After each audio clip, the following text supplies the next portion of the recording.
मृत्युंजय. लेखक शिवाजी सावंत. भाग 117. एकट्या महाराज धृतराष्ट्रांना दृष्टी नसल्यामुळे राजसभेत काय प्रकार घडतो आहे त्याची नीट कल्पनाच आली नसावी. सिंहासनावरून उठून ते भयग्रस्त आवाजात म्हणाले, यादवराज, आजचं भोजन वाड्यावर घेऊन जा. ते ऐकून त्या राजाच्या घनघोर अंधत्वावर हसावं की रडावं हे कुणालाच कळेना. राजा, आज मी हस्तिनापुरातच भोजन घेणार आहे, पण तुझ्या या न्यायभ्रष्ट राजवाड्यावर नाही, तर ते विदुराच्या पर्णकुटीत राजमाता कुंतीदेवींच्या हातचं. तो आपलं आसन सोडून ज्या शांत चालीनं सभागृहात आला होता त्याच शांत चालीनं बाहेर निघाला. त्याला निरोप देण्यासाठी म्हणून पितामह, गुरुद्रोण, कृप, अश्वत्थामा सर्वजण त्याच्या मागोमाग राजवाड्याच्या महाद्वारापर्यंत खेचल्यासारखे सरसावले. ते भयभीत झाले होते, व्याकुळ झाले होते, मनोमन पार हादरले होते. श्रीकृष्ण कोण असावा? एक गोपाल, एक योद्धा, यादवराज, पांडवांचा मामे बंधू, की दुर्योधन म्हणाला तसा चेटक्या? माझ्या मस्तकात प्रश्नांचे घनाघात बसू लागले. छे, श्रीकृष्ण निश्चितच असामान्य आहे, ईश्वरी अंश असलेला आहे. विचारांचे अचूक बाण शंकांचं मस्तक फोडत होते. मीही उठून सर्वांसमवेत त्याला पोहोचविण्यासाठी महाद्वारापर्यंत आलो. उंबरठा ओलांडताना तो क्षणभर थांबला. मागं वळून त्यानं सर्वांना प्रणाम केला. मीही माझे हात जोडले. घडू नये ते घडलं होतं, आणखी घडणार होतं. कर्ण, ये. त्यानं उजव्या हाताची बोटं मोडपून मला जवळ बोलाविलं. जवळ जाताच एकदम माझा हात त्यानं आपल्या हाती घेतला. अननुभूत संवेदनांची एक शिरशिरीस त्याच्या त्या दिव्य स्पर्शामुळे माझ्या सर्वांगात क्षणात तरळून गेली. त्यानं सर्वांतून मला एकट्यालाच का जवळ बोलवावं? राजसभेत भाषणाच्या प्रारंभी सर्वप्रथम माझाच निर्देश का करावा? काही समजेना. एका हाती माझा हात घेत दारुकाला मागं बसण्याचा संकेत करून त्यानं दुसऱ्या हातानं आपल्या चपळ घोड्यांचे वेग आखडले. मागं वळूनही न पाहता तो आपल्या धवलवर्णी 4 घोड्यांचा गरुड ध्वज रथ पिटाळू लागला. मागच्या बैठकीत युयुधान, ब्रह्मगार्ग्य आणि दारुक बसले होते. माझं मन संमिश्र भावनांनी गोंधळून गेलं. त्यानं सर्वांना सोडून मला एकट्यालाच का आपल्या समवेत स्वहस्ते रथात चढवून घेतलं होतं? कुणाचाही हात हाती न घेणाऱ्या श्रीकृष्णानं एकट्या माझाच हात आपल्या हाती आज का घेतला होता?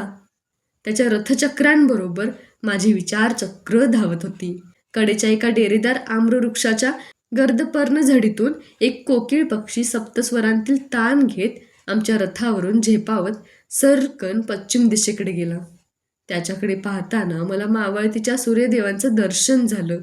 आजचं संध्याकाळचं अर्घ्यदान राहिलंच. मी स्वतःशीच पुटपुटलो. कडेचे कदंब, अशोक, आम्र, पिप्पल, वडाचे कितीतरी वृक्ष तीरासारखे सरासर धावत मागं पडत होते. रथ नगराबाहेर जाण्यासाठी धावतच होता.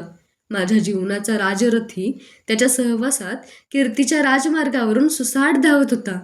श्रीकृष्णाच्या रक्तवर्णी मृदुल उबदार हातात हात गुंफून वायूबरोबर फरफरणारं त्याचं पितांबर माझ्या मांडीला सतत घासत होतं. वळणं घेताना कललेलं त्याचं निलवर्णी शरीर माझ्या शरीरावर निशंकपणे पुन्हा पुन्हा रेलत होतं. जिथून विदुरांची पर्णकुटी स्पष्ट दिसेल अशा एका गर्द वटवृक्षाजवळ येताच त्यानं वेग आखडत रथाची गती कमी केली. नगराच्या सीमेजवळ आम्ही केव्हाच आलो होतो. समोरचं शेकडो वर्ष जलदान करीत वाहणारं गंगेचं पात्र दूरवर मावळतीच्या प्रदीर्घ सुवर्ण किरणात झळाळत होतं. गरुडांचा एक थवा कितीतरी उंचावरून आपले भक्कम पंख फडफडवीत मैनाक पर्वतावरच्या आपल्या निवासस्थानाकडे परतत निघून गेला. हे पाहताच मला शोनची आठवण झाली. एकदा त्यानं विचारलं होतं, दादा, तू जाशील का रे गरुड पक्षासारखा उंच उंच? आज शोन नव्हता. होत्या त्याच्या हृदय हेलावणाऱ्या स्मृती. एकदम वेग आखडले गेले. रथ थांबला. माझी विचारचक्रही थांबली. नगराबाहेरची सीमा संपली होती. चल कर्ण, त्यानं मला एका डेरेदार वटवृक्षाच्या दाट छायेखाली चलण्याचा संकेत केला. रथ मार्गावर तसाच सोडून तो माझा हात हाती घेत त्या विशाल वृक्षाच्या एका गर्द शाखेखाली आला. एका काळ्या पाषाणावरची दाटलेली धूळ आपल्या उत्तरीयानं झटकत तो यादवांचा तेजस्वी नायक त्यावर बसला. शेजारी जागा असूनही मी त्याच्या चरणांजवळ बसलो.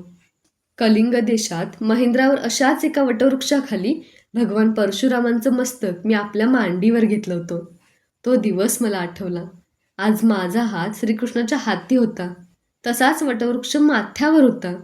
सूर्यास्ताच्या तिरकस सोनेरी किरणात श्रीकृष्णाचं निळं शरीर तळपत होतं. कंठातील पुष्कराज, माणिक, मौक्तिक, हिरे, वैदुर्य यांचे गुंफ त्याच्या श्वासाबरोबर मंदलयीत वरखाली होत होते. मस्तकावरचा सोनेरी मुकुट परावर्तित प्रकाशवलय फेकत होता. मी बसलेल्या हिरवळीवरचा एक चपळ मातकट कीटक त्याच्या कुंकुममय पितांबरावर चढत असलेला मला स्पष्ट दिसू लागला. कर्ण, तुला प्रचंड धक्का देणारं एक सत्य सांगण्यासाठी मी आज तुला सगळ्यांमधून एकट्यालाच नगराबाहेर आणलं आहे. ते मावळतीचं तेज बघ आणि मी काय सांगतो ते नीट ऐक. 2 डोंगर कडांत रेंगाळणाऱ्या सूर्यदेवाकडे बोट दाखवून तो हे जिव्हाळ्यानंच म्हणाला. त्याचा आवाज मुरलीसारखा मधुर होता. सांग यादवराज, धरतीची उलतापालट झाली तरी मला आता कोणताही धक्का बसणार नाही. मी त्याच्या धारदार नाकाकडे पाहत म्हणालो. कर्ण, कर्ण, तू सुतपुत्र नाहीस. राधा आणि अधिरथ यांचा पुत्र नाहीस तू. माझ्या डोळ्यात खोलवर उडी घेऊन त्यानं माझ्या मनाचं सरोवर पार घुसळून टाकलं. ताडकन उठून मी कितीतरी मोठ्याने किंचाळलो. काय म्हणतोस? मी सुतपुत्र नाही? राधा मातेचा पुत्र नाही? नाही यादवराज, हे असत्य आहे, असत्य आहे.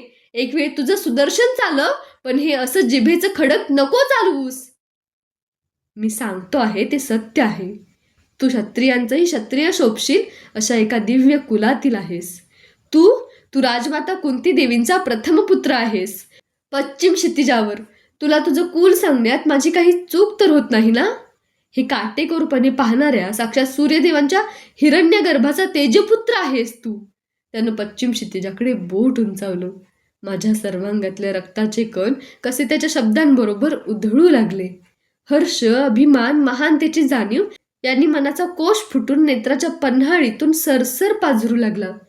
मी सूर्यपुत्र आहे, मी सूर्यपुत्र आहे असं म्हणून आनंदानं ओरडत धुंद होऊन थैथै नाचावं असं वाटू लागलं. माझ्या जीवनाचं राजवस्त्र सामाजिक संकेतांच्या, स्वार्थाच्या, अहमन्यतेच्या धुळीत तपनतप निर्दयपणे तुडविणाऱ्यांना गरजून सांगावंसं वाटत होतं की मी सूर्यपुत्र आहे, मी सूर्यपुत्र आहे, तेजाचा पुत्र आहे, ही नाही, शूद्र नाही. कर्ण, तू राधेय नाहीस, कौंतेय आहेस. म्हणूनच पांडवांचा सख्खा बंधू आहेस, थोरला. पाषाणावरून उठत श्रीकृष्णानं माझ्या खांद्यावर हात ठेवला. त्याच्या शब्दांपेक्षा त्याचा स्पर्श शीतल होता. श्रीकृष्णा, सत्य काय आणि असत्य काय तेच मला समजेनासं झालं आहे. मी कौंतेय आहे तर कुंती देवींपासून दूर कसा? पांडव आहे तर पांडवांपासून अलग कसा? सूर्यपुत्र आहे तर अंधाराच्या साम्राज्यात चाचपडत असलेला कसा? ती एक महान कथा आहे. जगातल्या कोणत्याही पाषाणहृदयी मानवाचंही अंतःकरण पाजरावं अशी करुणामय आहे. समाजाच्या संकेतांच्या क्रौर्याची, एका मातेच्या मुखक्रंदनाची. कुंतीदेवीला क्रौमार्य अवस्थेत दुर्वास ऋषींच्या दिव्य मंत्रामुळे तू सूर्यापासून प्राप्त झालास. त्यावेळी ती भोजपूर राज्यात होती. कौमार्य अवस्थेत पुत्रप्राप्ती व्हावी ही समाजाच्या दृष्टिकोनातून राजकन्येला कलंकित करणारी गोष्ट ठरणार होती. तुला घेऊन ती कधीच जगली नसती. जगानं तिला जगूच दिलं नसतं. आणि ती जगली नसती तर तूही अस्तित्वात राहिला नसतास. म्हणून मनावर हिमालया एवढं पाषाण ठेवून त्या महान स्त्रीनं तुझा अश्वनदीत त्याग केला. जन्मलास त्या दिवशीच अश्वनदीतून चर्मणवती, यमुना आणि गंगा असा पेटिकेतून प्रवास करीत तो एका प्रभाती अधिरथाला गंगेत सापडलास. तेव्हापासून आत्तापर्यंत तू सारथी म्हणूनच वाढलास. स्वतःच्या दिव्य कुलाचा वारसा माहीत नसल्यामुळे दुर्दैवाच्या चक्रात सापडलास.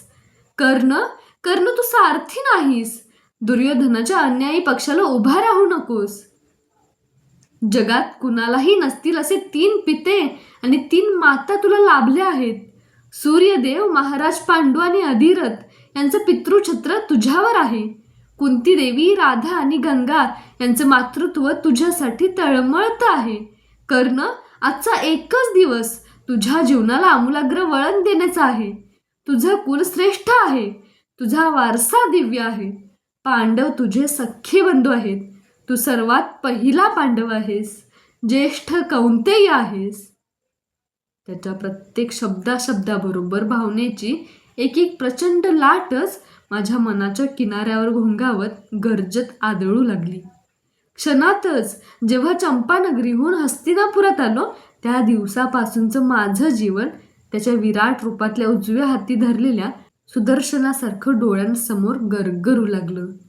घटनांचे असंख्य तीक्ष्ण आरे उरात चालू लागले.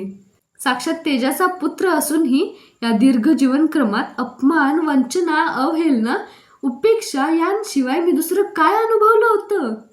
कुठून मी कुठं आलो होतो? जीवनाचा अर्थ तरी काय? कुणाच्या तरी अपराधाची हृदय पिळवटणारी एवढी महान शिक्षा दुसऱ्या कुणाला तरी मिळावी, हेच जीवन आहे काय? साक्षात सूर्यपुत्र असूनही नियतीच्या क्रूर थपडा खात आलं होतं माझं आयुष्य. की ज्या अग्निमध्यातून मी जन्माला आलो, त्या अग्नीचा कधीच विसर पडू नये म्हणूनच नियतीनं ही जीवनाची आग मुक्त असताना माझ्या सुवर्ण मस्तकावर ओतली होती. सुतपुत्र, छे सूर्यपुत्र, राधेय, छे कौंतेय, 101वा कुरु, छे पहिला पांडव. माझं मलाच नीट समजेना की मी कोण आहे, कुठून आलो, कुठं जाणार. श्रीकृष्ण सांगत होता म्हणूनच ते मी सत्य मानू शकत होतो, नाहीतर. कर्ण, अज्ञानानं तू आजपर्यंत कौरवांसाठी सतत झिजलास, व्यर्थ झिजलास, पांडवांचा द्वेष करीत आलास, सख्या बंधूंचा अज्ञानानं दुस्वास करीत आलास. आता सत्य समजल्यानंतरही तू तसाच राहणार आहेस काय? लक्षात ठेव, विकास आणि वाढ हीच जीवनाची लक्षणं आहेत. आजपर्यंत तू कोंदटलेला राहिलास, कीर्तीनं असामान्य झालास, तरीही मनानं जखडलेलाच राहिलास. मी तुझा मामे बंधू या नात्यानं तुला आज आवाहन करतो आहे. चल, परत आपल्या घरकुलात चल, रक्तात चल, पांडवात आपल्या बंधूंत चल. तो उपप्लव्याच्या दिशेनं तर्जनी उंचावून बोलत होता. मला ते ऐकताना माझ्या जीवनाचा आम्रवृक्ष क्रूर काळानं काटेफडत का लावावा ते समजेना. एकदम मन बधीर झालं. अगदी ऐन निर्वाणीच्या प्रसंगी विश्वासघात करून कुरूंना सोडायचं काय? सारथ्यांच्या दलदलीत पडलेलं माझं जीवन कमल आपल्या हातांनी एका रात्रीत राजसिंहासनावर चढविणाऱ्या दुर्योधनाच्या पाठीत खडक खुपसून पांडवांकडे चालतं व्हायचं काय? जिनं माझ्या सुखदुःखांना आपल्या सख्या पुत्राच्या सुखदुःखापेक्षा श्रेष्ठ मानलं होतं, त्या राधा मातेला धिक्कारून कुंती देवीला मिठी मारायची काय? नाही नाही, मी कौंतेय नाही, मी राधेय आहे.